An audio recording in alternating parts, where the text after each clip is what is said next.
첫 번째는 왜 영어 공부를 하려고 하는지 생각을 해봐야 합니다. 영어가 좋다는 건 누구나 다 알고 있죠. 21세기 글로벌 시대를 살아가는 지금 영어는 정말 중요할 텐데요. 그걸 떠나서 지금 나에게 영어가 왜 필요한지 한번 생각을 해보셨으면 좋겠습니다. 남들 다 하니까 한다 이런 거 말고요. 지금 내가 영어 공부를 해야 하는 목적, 목표, 그리고 정말 필요한가? 이런 why에 대해서 생각을 진지하게 또 깊게 해보셨으면 좋겠어요. 여러분들이 만약에 학생들이라면, 학교를 다니거나 뭐 수업을 준비하는 학생들이라면 영어 공부하는 건 선택이 아니죠. 하지만 학교가 끝나고 직장을 다니시거나 아니면 자신의 일을 하시는 분들이라면 영어는 사실 선택이거든요. 해도 되고 안 해도 좋아요. 안 한다고 무슨 일이 생기진 않거든요. 하지만 하고 싶고 관심이 있는 분들이라면 정말 나에게 영어가 필요한가를 진지하게 진실되게 한번 생각을 해보셨으면 좋겠습니다. 첫 번째 질문이 왜 영어를 공부해야 되는지에 대해서 답을 찾으시고 또 긍정적인 답을 찾았다면 두 번째 단계로 넘어갈 수가 있습니다. 바로 내가 가지고 있는 자원을 얼마나 영어에 투자할 수 있는가입니다. 내가 가지고 있는 자원을 투자해야 뭔가 결과가 나오겠죠. 방 안에 가만히 앉아서 미드를 이렇게 보기만 한다고 영어가 느는 건 아니거든요. 시간도 써야 되고요. 돈도 써야 하고 또 나의 에너지, 집중력 이런 것들을 써야 합니다. 그렇기 때문에 내가 현재 전체적으로 가지고 있는 이런 자원 중에서 얼마만큼을 영어에 투자할 수 있느냐, 그리고 그 투자한 것에 따라서 나의 영어 실력이 나중에 얼마나 발전할 수 있는지가 달라지겠죠. 내가 비싼 돈을 들이고 내가 돈을 많이 쓰고 또 시간을 투자하고 내가 친구들을 만나는 대신에 시간 아껴가면서 공부를 한다면 당연히 영어는 어느 정도 시간이 지나면 잘하게 되겠죠. 세 번째는 집중력 있게 공부하고 또 관찰력을 길러라는 건데요. 아기들이 세상에 나와서 세상을 볼 때는 참 신기하고 또 호기심 어린 눈으로 바라보잖아요. 그러니까 엄마가 옆에서 하는 말, 몸짓 이런 것들을 다 그대로 따라하죠. 아이는 세상에 대한 새로운 규칙들을 배우고 이제 학습을 해가고 또 익혀가고 있는 과정이에요. 여러분들이 어느 정도 성장이 끝났다고 하더라도 새로운 언어를 배울 때는 이렇게 베이비 같은 마음을 가지고 공부를 하시면 도움이 정말 많이 될 거예요. 왜냐하면 영어를 배운다는 건 새로운 세계에 발을 들여놓는 것과 마찬가지거든요. 내가 모르던 세계는 어떻게 생겼을까? 이 세계의 사람들은 어떻게 대화를 하고 어떤 말을 쓰고 어떤 말톤을 쓰고 제스처를 쓰고 눈빛 교환을 어떻게 하고 의사소통 방식은 어떻게 되는지 다 처음부터 끝까지 다 배워야 되거든요. 그럴 때 나는 성인이니까 나는 이 일이 어떻게 되는지 이 사회 시스템이 어떻게 돌아가는지 알아, 이런 식으로 보시는 게 아니라 내가 베이비라는 마음으로 새롭게 보시고 또 집중해서 보시고, 뭐 원어민 선생님과 공부하신다면 또 원어민 선생님들의 이런 여러 가지 것들을 잘 보시고, 미국 드라마를 볼 때도 미드나 영드 이런 것들을 보실 때도 이 사람들이 어떻게 얘기를 하는지를 관찰력 있게 보셨다가 이게 이런 식으로 흘러가는구나, 이런 식으로 생각을 하시면 되겠습니다. 네 번째는 어떻게 영어를 공부할 것인가에 대한 부분입니다. 영어는 네 가지로 나눠져 있는데요. 듣기, 읽기, 말하기, 쓰기 이렇게 나눠져 있잖아요. 그런데 우리가 실제로 듣고 말하고 뭐 쓰고 읽고 하기 위해서는 머리에 뇌신경만 쓰는 게 아니라 실제로 우리가 이것과 관련되어 있는 여러 가지 근육들을 쓰는 거거든요. 잘 보기 위해서는 눈을 크게 뜨고 그리고 눈을 신경을 집중을 해서 보시고, 또 말할 때도 입 근육을 잘 움직여야 되고 글을 쓸 때도 손으로도 써보고 하면서 내 몸의 영어를 여러 가지 감각을 통해서 배울 수가 있어야 합니다.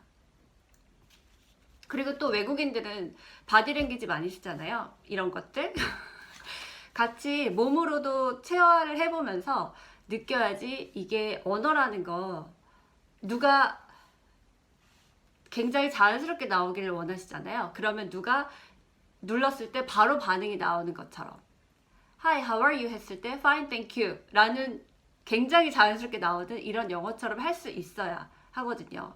그래서 우리가 가지고 있는 감각 기관을 이용을 해서 굉장히 민감하게 그리고 활성화를 시키면서 공부를 한다고 생각을 하시면 좋습니다. 다섯 번째는 무엇을 가지고 영어 학습을 할 것인가에 대한 부분입니다. 요즘 세상은 굉장히 편리해졌고 정말 많이 공부할 것들이 여기저기에 깔려있는 시대라고 할 수 있어요.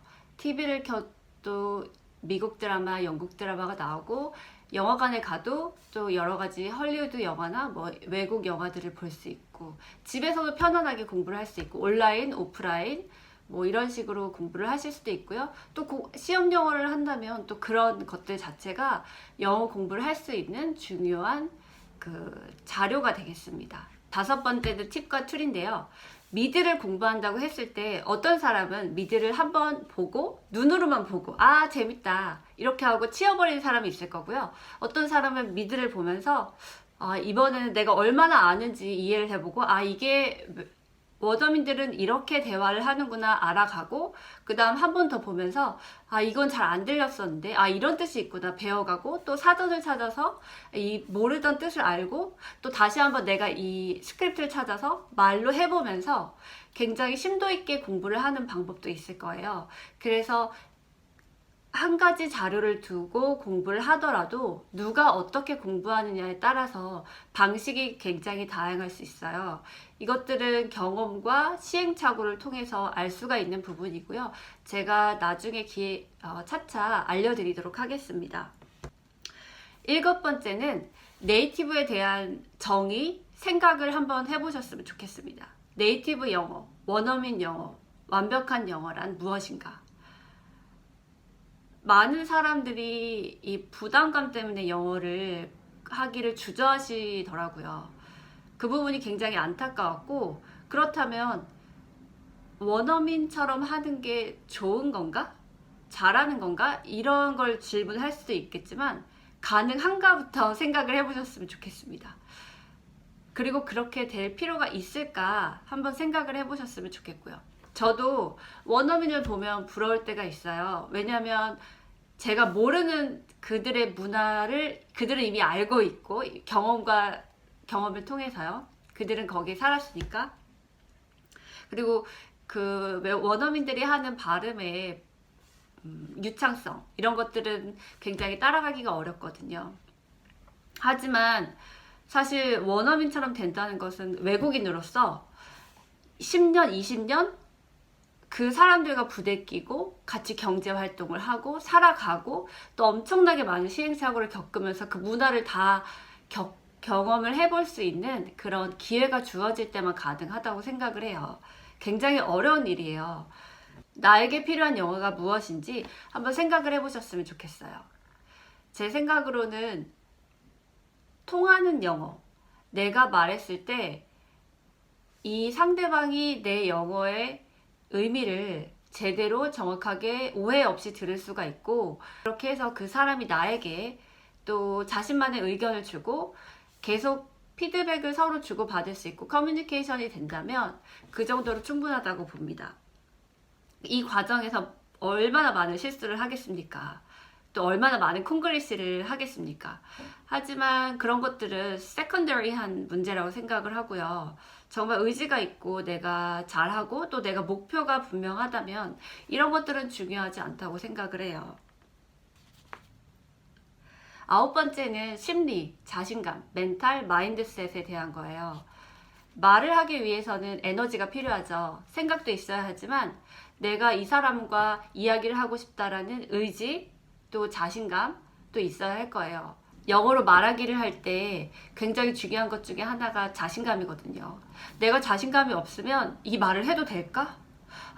내가 이렇게 틀린 말을 하는 건 아닐까? 라고 걱정을 하고 내가 메시지를 전달하는데 중점을 두는 것이 아니라 내가 어떻게 보일까를 신경을 쓰게 되거든요. 그러면 우리의 집중력이 흐트러지겠죠.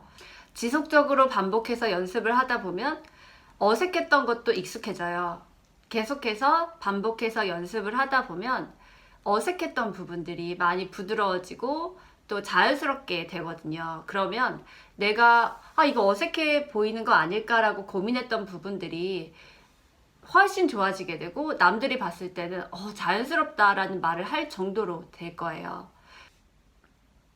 그리고 집중적으로 여러분이 가지고 있는 에너지를 연습을 하고 학습하는 데 쓰다 보면 남이 나를 어떻게 볼까? 이런 데 신경 쓸 틈이 없어요. 그냥 나는 내가 말하고 싶은 걸 말하게 돼요. 10번째는요, 영어 학습의 특성에 대한 부분이에요. 영어랑 운동은 정말 비슷한 부분이 많이 있거든요. 열정만 있다고 축구를 잘하진 않아요. 축구 선수가 되기 위해서, 그리고 축구를 어느 정도 잘하기 위해서는 기초 체력, 또 축구에 대한 스킬, 또 여러 번의 경기를 통해서 훈련을 통해서 노하우가 쌓여야 되거든요. 그리고 이런 것들이 하루아침에 나 한 달 동안 열심히 해서 축구 짱 될 거야 라고 되는 건 사실 아니잖아요. 영어도 똑같이 오랜 기간 동안 지속해서 해야 하고, 이 발전 단계가 어쩔 때는 발전하는 것처럼 보이기도 하고 발전 안 하는 것처럼 보이기도 하고 시행착오도 하고, 이렇게 하면 잘 되는구나, 이렇게 하면 안 되는구나, 이런저런 생각을 하다 보면서 계속해서 변화를 하고 발전을 하게 됩니다. 그래서 지속적으로 꾸준히 할 수 있으셔야 할 겁니다.